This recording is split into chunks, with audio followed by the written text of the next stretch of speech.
Hello and welcome. You're watching a new episode of Melt. I'm Ritvika Gupta, and on the show today we'll be speaking to Harsh Purohit from Cognito and Arvind Agrawal from AICL. Anant Rangaswami, editor of Melt, joins me today. Hi Anant. Hello.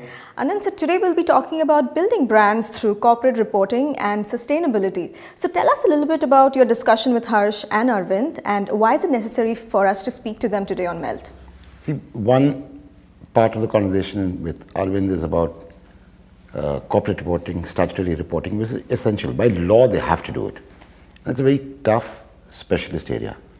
The other bit that Harsh focuses on, and Arvind also does a bit, is on sustainability, which is now the buzzword everywhere. We went to Kochi and we spoke about sustainability, whether it's Paul Polman or Piyush Pandey, all of them talking about sustainability as a driving force.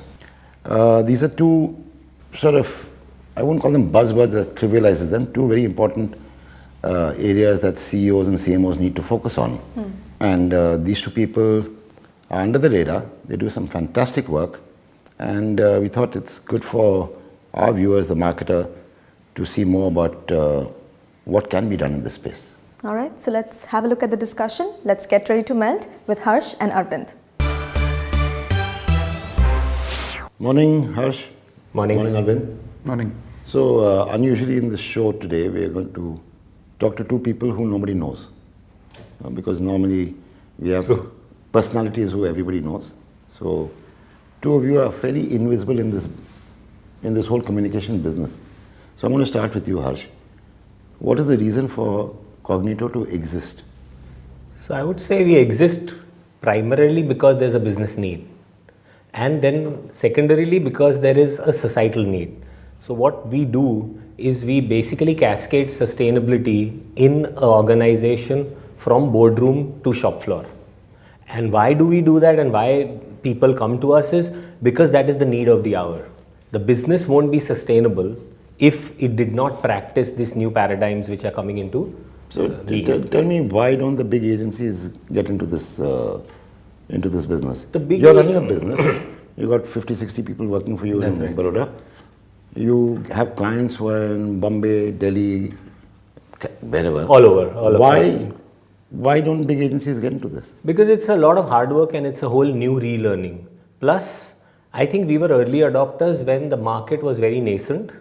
And I don't think the quantum of top line billings are so high that larger agencies want to get into it. Right. Some part of that communication which is happening to society is being done by large agencies. So you are finding mainstream agencies doing kind of television commercials on sustainability. But they're not doing the hardcore work behind of measuring performance and communicating performance on sustainability to the stakeholders. Okay, I'll come back to you. Arvind, yes. You also do sustainability, yes. But your focus is really all the statutory reporting that is required by companies. Right. The same question, why do you exist? You've got, say, the ad agency ecosystem, which has got everything that is required to produce any of these books, in the sense they have designers, they have artists, they have writers, they have all these things. Why do you exist? So we exist because reporting is a very essential part of corporate behavior today. Large organizations do not just need to talk to consumers, they need to talk to a larger, diverse gamut of stakeholders. And the reason we exist is it's important to understand the business the way the stakeholder would have us understand it. And I think that's the core differentiator between large agencies and us, that the legwork that is needed in understanding the characteristics of business and the dynamics of it are, they need a very different skill set. Okay, and I think the marriage of the research and content creation capabilities with very, very strong design and digital capabilities is what makes us tick. And I think, like Harsh said, it perhaps is a function of timing of entry that large agencies aren't a part of this. Okay, tell me, is it possible, staying with you, Arvind? Yes. Tomorrow morning, say, Lowe or an Ogilvy or a JWT, they decide that they want a piece of this pie. Right. How easy or how difficult is it for them to get into this? I mean, it's difficult for me to answer that question because I don't know their business models all that well. But having said that, I think... I'm not bothered with the business model. I think I'm more bothered with the skill sets. The first skill set required is a very strong understanding of the reporting ecosystem, which is beyond statutory. Today, global investors want companies to report on ESG parameters, which What is is ESG? environment, social and governance. To understand what is the law behind it, to understand what is the mechanics behind it, is going to take a whole lot of understanding and studying. Second, studying global best practices. How does reporting work? What are the parameters? How do you balance SEBI's disclosure requirements with the company philosophy and I would say their ethos around messaging and communication? I think it requires experience, it requires understanding. So there is an entry barrier in as far as starting this tomorrow morning is concerned. But having said that, if somebody sets their eye on this, it's a pretty high margin business. It should not take too long. He said it's a low margin business. So I said it's a low top line business. Right, sure. So I'll add to that. I think there is a domain knowledge deficit, specifically in the sustainability performance communication angle. And I don't think a big agency will be able to start too easy on this, specifically in the domain that we operate in, because not only are we only reporting, so not only are we communicating, we are working with the clients hand in hand to make sure that the performance is good, so my report is good. Right. And that to work is, I actually straddle, at Cognito we straddle a mix between a consultancy and a design agency. So I'm not a design agency alone. The design agency tools are just manifestation. It's like telling a television channel is a cameraman. Right. It's not. So Right. what I want to do is to describe, take any of your reports and describe all the aspects of the report, in the sense how it started, how it finishes, what you do. So, okay. So like you said, it's beyond design. Yeah. So what is, show me any report that. Okay. So you let me want. take this, suppose. Right. That's a report on Mahindra Life Spaces, Right. which talks of a term called urbanization. Right. Now, if I start at the very beginning, you look at urbanization, and urbanization is supposed to be the bane of sustainability, because the largest amount of pollution happens across an urban center. Now, the idea is that, do you understand that urbanization is what gets you efficiencies? Because of the density, there are lesser losses. There are more opportunities for people to meet each other and have innovation. So if you look at an innovation center, it will broadly be an urban center. Right. Right? If you look at the quality of life, then you will again see that the urban center is way ahead. Right? So how do you translate that, what was looked at as a challenge, into a sustainability paradigm, have it drilled down through the organization, where everybody in the organization actually buys into it? Yeah, sure. And then so therefore we create, then first is the concept, then you go ahead and you create, how does that work? So it works by 3 core thought processes. So there's a responsibility, so a city that is responsible and responsive to people's need, right? That's what the client does. There's an ecosystemic, so you're looking at what we call design thinking. So you're looking at a whole systemic thinking instead of looking at just one piece of it, right? And the third and foremost is like you're looking at a habitat, which is like a happy habitat. So if people are not happy, eventually that's what everybody's chasing. Right. So that 3 things come together in what we call urbanization, where it's a boon and not a bane. Right. So tell me, unlike the obvious, shall we say, customer at any brand or any corporate, for an ad agency, you look at CMO, perhaps in some cases CEO. Tell me, what is your route? Who is your client? So, okay. Who is the guy who signs your Very check or signs interesting. your PO? Yeah. Okay, very interesting question. What happens to me is, generally I meet somebody at a social gathering or a conference or a business place, and they ask me, what do you do? So I say, I work in sustainability. They say, oh, my spouse handles the foundation, you can speak to her. So most people at the start think that sustainability is about planting trees or saving the marginalized, and therefore they say that's foundation work. Then I'll get a call from a CFO who will say, hey, I have this pension fund who's asking me for this sustainability report. You had spoken to my MD or somebody in my organization and they said I should contact you. Can you come and explain what this animal is? Now, pension funds, right, and including the largest asset manager, which is today BlackRock, which manages 6.8 trillion, which is almost double India's economy, that amount of assets, is looking for ESG disclosures. Right? So unless you have a sustainability disclosure, they will not give you money. Right. And if there is a money requirement, a business will do for access to capital what they need to do. So therefore, a CFO is the first guy who comes to us. Then you get handed over to different people. So you might have a CSO, which is a Chief Sustainability Officer, or you might have the head of EHS. And what is EHS? EHS is Environment, Health and Safety. Environment, Health and Safety. So it's a, sorry for using jargon on that, but environment, health and safety is the key foundation from which sustainability has been taken forward in many organizations. Right. And then you would get a COPCOM team to just make sure that the communication that happens on it is looked at from the brand guidelines and the brand perspective. But the corporate communication guy comes in almost at the end, whereas the CFO and the EHS come in way earlier. Right. In your case, it's a different set of stakeholders. So they differ from company to company. It's Sure. not a black and white answer. There are many companies where the CEO himself is driving the entire reporting process because it's very important that they have a strategically crafted annual report that is important when he or she is engaging with investors.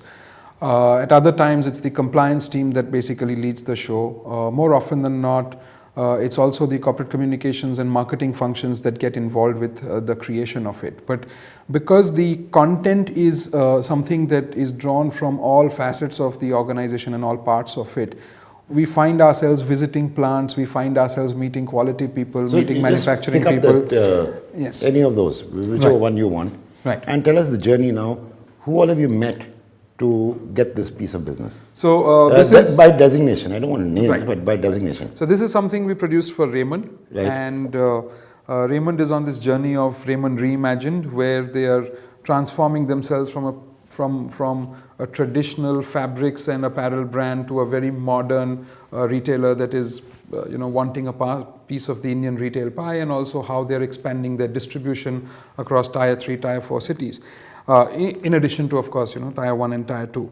And we meet everybody from the CEOs of the individual businesses to the CFO, to the head of supply chain, to the head of communications, to the head of quality, to the head of design, and everybody who's connected with a function that is reported in this, because there is also a tools and engineering business that Raymond has. There is also an FMCG business that Raymond has. They're now venturing into real estate from this year. So there are multiple verticals that Raymond is made up of, and I think one of the things that we do is we demystify organizations like this for the public at large, because not too many people know about Raymond's tools and hardware business, for instance, or not too many people know exactly what Reliance does, for instance. And I think the annual reports that we make, or any of the communication that we make, ensures that people understand organizations the way the organization wants them to understand it. Right. So, Harsh, typically, how long does it take to produce a report from start to finish? Yeah. And I don't know whether you've ever calculated, but because you use the word consultancy, Arvind in conversations with me also says they're consultants, design and so on, important. But typically, how many man-hours will go into producing any of these reports? So man-hours is a bit difficult to put a... How many meetings with a client? Now, for example, say for an ad, average ad campaign, 10 meetings, say.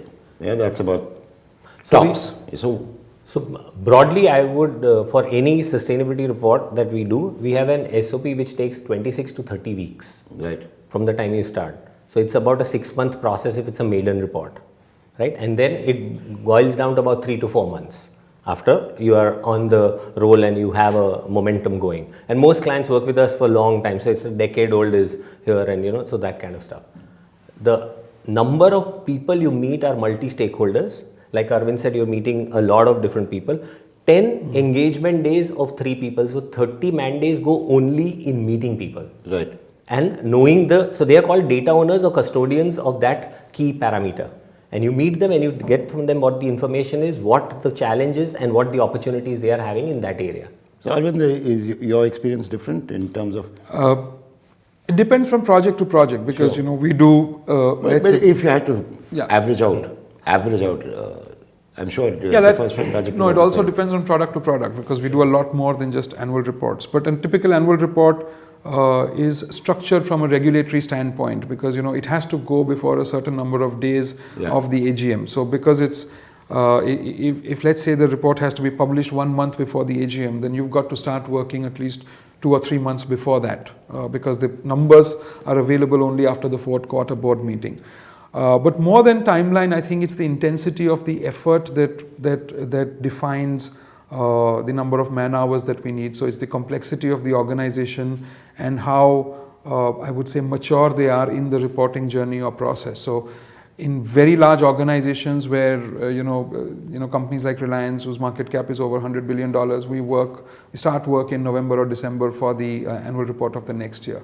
But in mid caps and slightly smaller companies, it's okay even if we give it about 3 months. But yeah, 3 months is the minimum that we need. From our side, it would require a team of at least 7 to 8 people to pull together one report, which would include a content person, a copywriter or editor, a couple of designers, 2 people on production, 1 person on servicing, and 1 person for escalation. So that team of 8 or 9 people, I would say, typically spends anywhere between a total of 10 to 15 days per report exclusively. So that's that's almost 120, 130 You use the word days. copywriter twice Right. in this conversation. Right.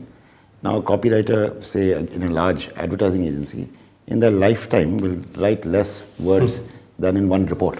In a lifetime.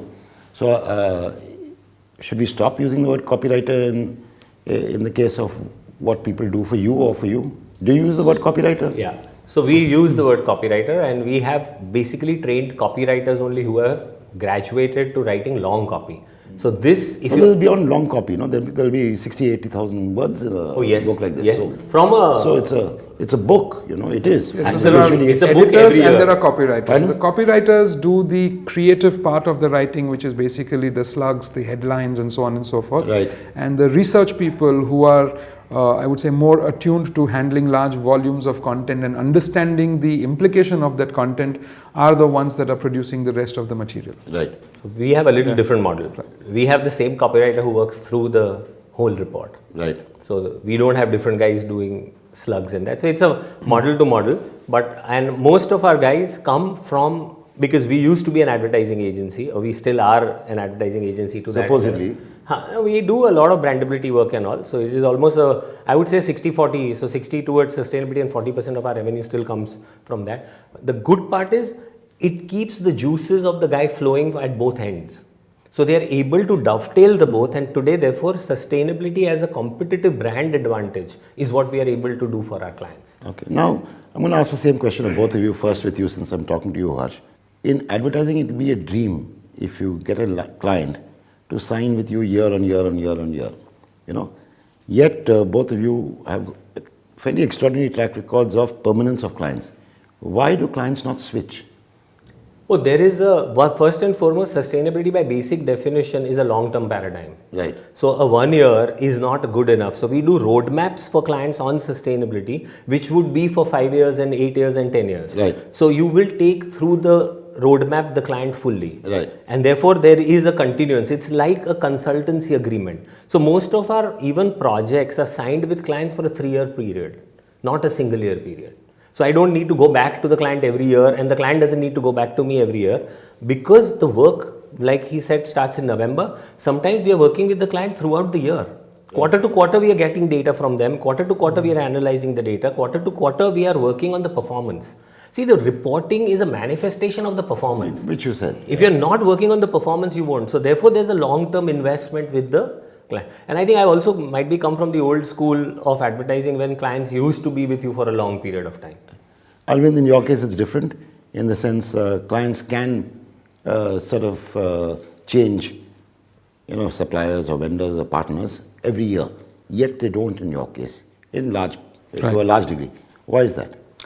So I think one is knowledge and the value that we bring in terms of constant research and feeding the the outcome of that research to clients in terms of how can you improve reporting, what are the global best practices.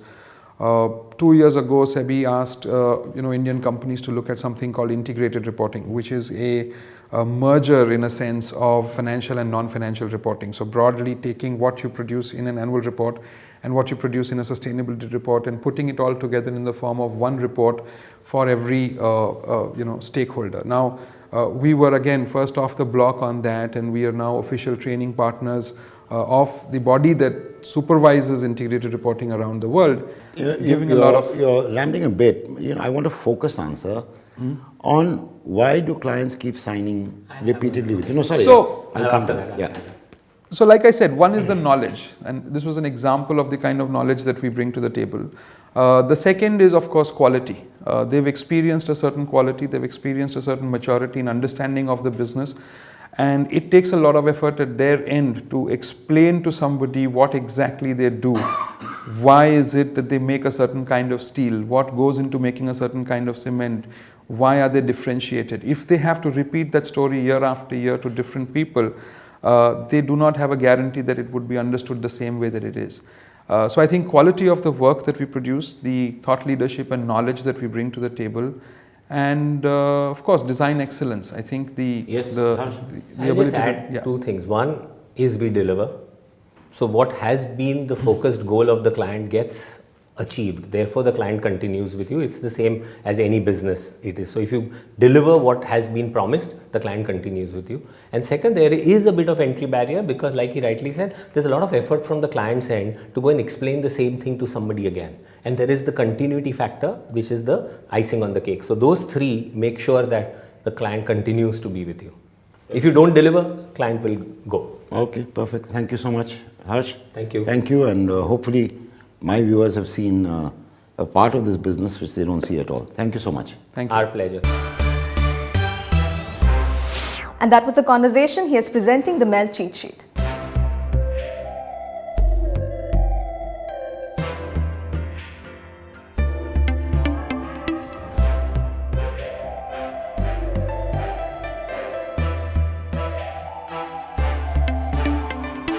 That's a wrap on this episode of Melt. You can also watch all our content on our social media platforms. Our handle is Ready to Melt, and I'll see you next week, same time, same place. Goodbye.